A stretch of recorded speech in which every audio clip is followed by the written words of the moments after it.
नमस्कार, मैं अमर खान। कैसे हैं आप सब? मुझे उम्मीद है आप और आपका परिवार खुश होगा और तंदुरुस्त होगा। मैं हमेशा भगवान से और खुदा से यही दुआ करता हूं, यही प्रार्थना करता हूं कि आप खुश रहें, आपका परिवार खुश रहे और देश की तरक्की में अपना योगदान देते रहें। पिछले 10 से 11 सालों में लगातार जब 2014 के अंदर एक सत्ता का परिवर्तन हुआ, इतने लंबे समय के बाद एक इस तरह से सत्ता का परिवर्तन हुआ जैसे लगा लोगों को कि देश के अंदर क्या होने वाला है, क्या होगा।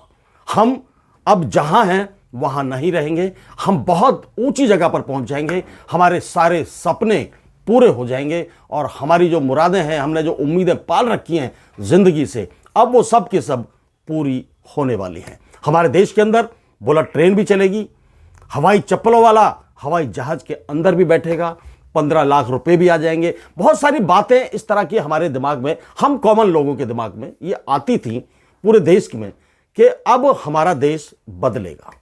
लेकिन हुआ क्या? हुआ ये कि जो लोग सत्ता में आए, जिनको सत्ता दी गई या जिनका कंट्रोल देश के ऊपर हुआ, वो अपने कहे हुए वादों से भटकना शुरू हो गए। उनको याद ही नहीं रहा कि हमने किस किस को क्या क्या वादे किए हैं। जबकि एक पार्टी हुआ करती थी, उस पार्टी को खत्म करने में ही अपना पूरा जोर लगाना शुरू कर दिया। उस पार्टी के अंदर भी एक नेता है जिसे कह सकते हैं, उस वक्त मुझे लगता है कि वो 43-44 साल का होगा जब ये सत्ता का परिवर्तन हुआ था। मैं बता रहा हूं आपको कि राहुल गांधी, सीधे सीधे मैं लेकर चलता हूं आपको, राहुल गांधी को उन्होंने इतना टारगेट किया कि बड़ी पार्टी एक ही थी देश के अंदर और वो थी कांग्रेस। और कांग्रेस में एक ही नेता माना जाता था। यदि पारिवारिक रूप से हम देखते हैं तो नेता तो बहुत सारे हैं, लेकिन जिसके हिसाब से हम चल सकते थे, जो एक सूत्र में बांध सकता था, वो एक ही नेता माना जाता था, वो था राहुल गांधी।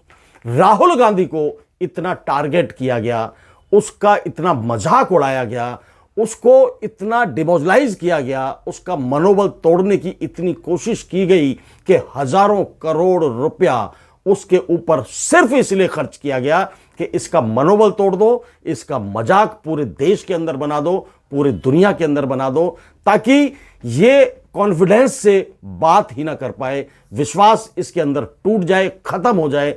सारा जो असला तसला बल था सब राहुल गांधी को छोटा करने में लगा दिया।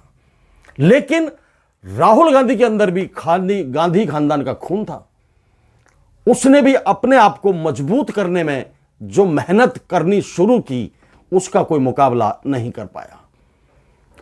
बहुत पहले हम सुना करते थे गांधी जी की, महात्मा गांधी जी ने दांडी यात्रा शुरू की थी, पूरे देश में उन्होंने भ्रमण किया था। वो दौर और था, ये दौर और है। आज इतनी बड़ी हिम्मत कोई कर नहीं सकता था जितनी राहुल गांधी ने की। लोगों को लगने लगा था कि दूसरी पार्टी कोई यहां पर खड़ी नहीं हो सकती, देश को चलाने के लिए कोई बचेगा ही नहीं, हमेशा हमेशा इनके साथ ही और इनके पास ही सत्ता की चाबी रहेगी। हम बात राजनीतिक नहीं कर रहे, हम बात कर रहे हैं मोटिवेशनल की, कि आदमी डूब भी रहा है, मर भी रहा है, यदि उसको अपने ऊपर भरोसा है, कॉन्फिडेंस है और वो चाहता है जिंदगी में कुछ करना और उस चाहने के लिए अपने आप को आग में झोंक रहा है, तो इसका मतलब उसके अंदर कुछ ना कुछ बात तो जरूर है। राहुल गांधी ने वो सिद्ध करके दिखाया। 4000 किलोमीटर पैदल चला, पैदल चल के गांव में लोगों से मिला, किसानों से मिला, यानी हर तबके के लोगों से राहुल गांधी ने मुलाकात की, उनके दुख को समझा, उनके सुख को समझा, उनकी जरूरतों को समझा और उन पर उनको भरोसा दिलाया कि आने वाले वक्त में आपकी हर तरीके से मदद की जाएगी, आपको और आपके परिवार को जो जरूरतें हैं वो पूरी की जाएंगी। उसके बाद जैसे जैसे राहुल गांधी ने यात्रा करनी शुरू की और यात्रा बढ़ती रही, राहुल गांधी का ग्राफ बढ़ता चला गया। 4000 किलोमीटर की एक भारत जोड़ो यात्रा की, उसके बाद एक यात्रा और की, भारत जोड़ो न्याय यात्रा। उस यात्रा में भी हजारों लाखों करोड़ों लोगों से मिलना हुआ, हुजूम इकट्ठा होता था। राहुल गांधी का इन चीजों को देखकर हौसला बढ़ता था और हौसला बढ़ने के साथ साथ वो मोटिवेट होता था। और राहुल गांधी को देखकर बहुत सारे कमजोर लोग जो जिंदगी में हार मान बैठे थे, मैं राजनीतिक लोगों की बात भी कर रहा हूं और नॉर्मल जिंदगी के लोगों की बात भी कर रहा हूं, जो जिंदगी में हार मान बैठे थे, वो भी मोटिवेट होना शुरू हो गए। उन्होंने भी अपने अंदर एक जज्बा भरा कि जब राहुल गांधी प्राइम मिनिस्टरों के खानदान का लड़का, प्राइम मिनिस्टर नहीं कह रहा हूं, प्रधानमंत्रियों के खानदान का एक लड़का जिसको टॉर्चर करने की कोशिश की जा रही है, जिसको तोड़ने की कोशिश की जा रही है, यदि वो जंगलों में भटक रहा है, कीचड़ में भटक रहा है, खेतों में भटक रहा है, हर आदमी को गले लगा रहा है, तो हमारी औकात क्या है। सभी ने अपने आप को, जो टूटना शुरू हुए थे लोग, जिनका मनोबल टूटा हुआ था, नॉर्मल जिंदगी में जो डिप्रेशन में जा चुके थे, उन लोगों ने भी राहुल गांधी से सबक लिया और अपने आप को मोटिवेट किया और दोबारा से निकल पड़े जिंदगी की जंग में। जी हां, मैं राहुल गांधी को इस मामले में सबसे बड़ा योद्धा मानता हूं कि इतना प्रेशर होने के बावजूद, इतनी उसके ऊपर जिसे कहते हैं मीम्स, जोक्स, चुटकुले जो बनाए गए, उन सब को झेलने के बावजूद राहुल गांधी ने यह सिद्ध कर दिया कि आदमी चाहे तो क्या नहीं कर सकता, आदमी चाहे तो क्या नहीं कर सकता। यह बातें ऐसा नहीं कि मुझे ही, बहुत सारे लोगों को भी इन बातों से इंप्रेस होते हुए मैंने देखा है। मेरी नजर में, आपकी नजर में भी होंगे, आप भी जानते होंगे, एक बहुत ही बढ़िया खूबसूरत, कह सकते हैं बातों में हंसी मजाक भी करते हैं और अपना लोगों को संदेश भी देते हैं, मोटिवेशनल स्पीकर हैं अवध ओझा। अवध ओझा सर के नाम से उनको जाना जाता है।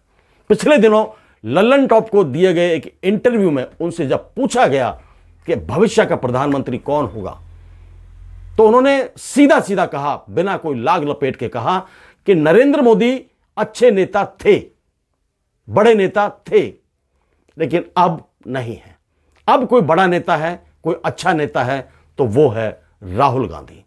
प्रधानमंत्री के ऊपर जब यह सवाल पूछा गया प्रधानमंत्री पद को लेकर, तो अवध ओझा सर ने सीधा सीधा कहा कि आने वाला प्रधानमंत्री राहुल गांधी है। तो ये चीज जो मैं कहना चाह रहा हूं, आपको समझाना चाह रहा हूं कि जिंदगी में कोई मोड़ आपके ऊपर आता है, परेशानियां आती हैं, सर पकड़कर नहीं बैठना है, माथा पकड़कर नहीं बैठना है, समस्या का समाधान करने की कोशिश हमें करनी है। हमें यह देखना है कि जो समस्या है वो कैसे सुलझाई जा सकती है। घर से निकलो, भागो, दौड़ो, रोड पे खड़े हो जाओ, 4-4 घंटे, 5-5 घंटे ऐसे ही बिता दो, कुछ ना कुछ हल आपके दिमाग में जरूर निकलेगा, बजाय कि आप बिस्तर पर पड़े रहें और सोच में डूबे रहें, खुद भी परेशान हो और घर वालों को भी परेशान करें। मैं एक बार फिर आप सबसे बात बताना चाहता हूं कि राहुल गांधी को देखकर देश के युवा ने बहुत बड़ी करवट ली है, वो मोटिवेट हुआ है, वो जागृत हुआ है, उसके अंदर जोश भरा है, उसके अंदर विश्वास भरा है। और मेरी बात को अवध ओझा सर ने भी सच साबित कर दिया है। उन्होंने तो सीधा सीधा कहा है कि आने वाला प्रधानमंत्री राहुल गांधी होगा। मैं अवध ओझा सर के बारे में छोटी सी जानकारी आपको देता हूं। 3 जुलाई 1984 को इनका जन्म हुआ उत्तर प्रदेश के गोंडा में। पिताजी का नाम है श्रीमान माता प्रसाद ओझा, जो एक पोस्टमैन है, पोस्टमैन का कार्य करते हैं। माता है घर में, एक पत्नी है मंजरी देवी पत्नी का नाम है। मैं एक बार फिर आपको बता देता हूं, जी हां, मंजरी ओझा इनकी पत्नी का नाम है। 3 बेटियां हैं ओझा सर के घर में, तीनों बेटियां को पढ़ा रहे हैं, लिखा रहे हैं और अपना अच्छा खासा जीवन लोगों को समझाने में लगा रहे हैं, मोटिवेट कर रहे हैं। उन्होंने भी राहुल गांधी से मोटिवेशन लिया है। मोटिवेशन, यदि राहुल गांधी की तारीफ उन्होंने की है तो कहीं ना कहीं राहुल गांधी हमारे लिए, हमारी उम्मीदों पर खरा उतरने की कोशिश, हम ये मान कर चल सकते हैं कि जो हमने सोचा है कि हमारे देश का प्रधानमंत्री कैसा हो, तो अवध ओझा ने बताया कि राहुल गांधी जैसा हो।